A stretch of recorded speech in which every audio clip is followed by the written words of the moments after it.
Vous disposez de plusieurs comptes email ou encore vous êtes plusieurs à utiliser votre Outlook 2013, il est possible d'ajouter plusieurs comptes email à l'intérieur d'Outlook 2013.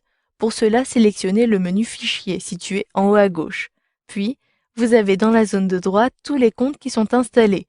Pour l'instant, si je sélectionne le menu déroulant, j'ai uniquement le compte d'albert.moreau@hotmail.fr.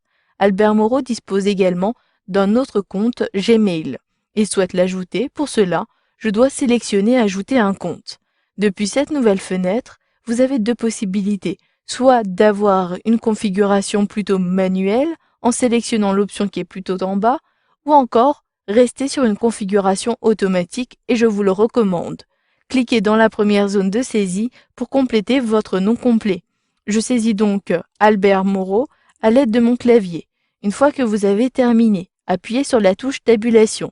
Cette fois-ci, il est nécessaire de compléter l'adresse de messagerie.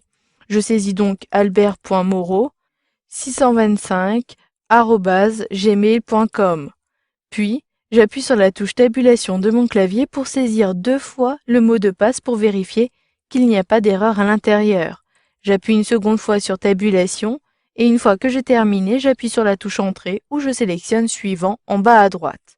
La connexion est en train d'être établie. Si vous n'avez pas commis d'erreur, la connexion sera établie au bout de quelques minutes. Cela peut prendre un peu de temps, mais une fois que Outlook a établi une connexion, un email test vous sera envoyé.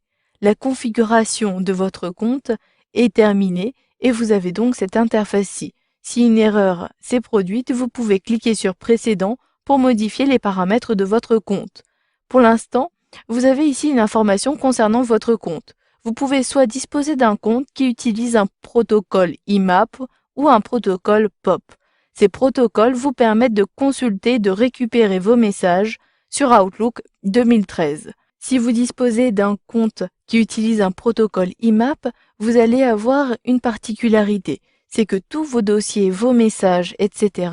seront synchronisés avec votre serveur. Si je dispose ici d'un compte IMAP, c'est le cas pour Albert Moreau, je peux lire et consulter et ajouter de nouveaux dossiers dans Outlook et ces dossiers apparaîtront également si je me connecte sur mon service en ligne gmail.com. Une fois que vous avez terminé, vous pouvez ajouter d'autres comptes, notamment si je souhaite ajouter un compte pour Fanny Dubois, je sélectionne ici Ajouter un autre compte. Sinon, je peux également sélectionner Terminer. Je souhaite donc ici ajouter un compte de type POP. Je saisis donc Fanny Dubois, puis j'appuie sur la touche tabulation, je complète son adresse email. Il s'agit de fannydubois37@hotmail.fr, puis j'appuie sur la touche tabulation. Je saisis 2 fois son mot de passe, puis je sélectionne ici Suivant. Vous avez ici une alerte de sécurité qui est apparue. Vous pouvez continuer si vous êtes vraiment sûr de votre configuration de compte. Je clique sur Oui pour valider et vous le voyez, la connexion est en cours. Cette connexion peut prendre un peu de temps, mais ici elle est terminée. Si je sélectionne maintenant Terminer, dans la zone de gauche, j'ai bien le premier compte Albert Moreau qui est créé, le compte d'Albert Moreau@gmail.com, et si j'utilise la barre de défilement, le compte de Fanny Dubois est également apparu. Je clique sur la flèche pour déployer l'arborescence. Ainsi, pour chacun des comptes, vous pouvez accéder aux mêmes fonctionnalités que vous avez vues tout au long du parcours, excepté pour l'envoi de messages.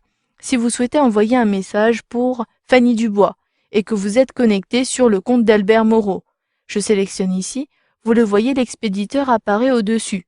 Je dois donc sélectionner le menu déroulant pour sélectionner Fanny Dubois.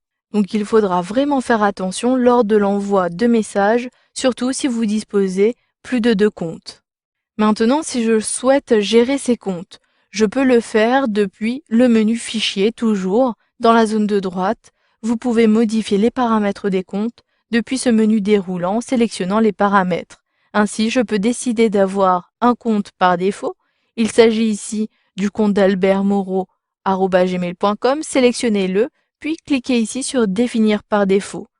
Toutes les informations et tous les nouveaux messages seront faits à partir de cette adresse email. Si vous souhaitez supprimer un compte, sélectionnez-le, puis cliquez ici sur Supprimer. Ensuite, sélectionnez Oui pour valider. À tout moment, vous pouvez revenir sur les informations de votre compte en le sélectionnant puis en cliquant sur Modifier. Vous le voyez, je peux même modifier mon mot de passe si je me suis trompé. Je clique ici sur Annuler puis sur Fermer. Vous avez donc vu dans cette formation comment ajouter d'autres comptes sur Outlook 2013 et comment gérer la liste des différents comptes.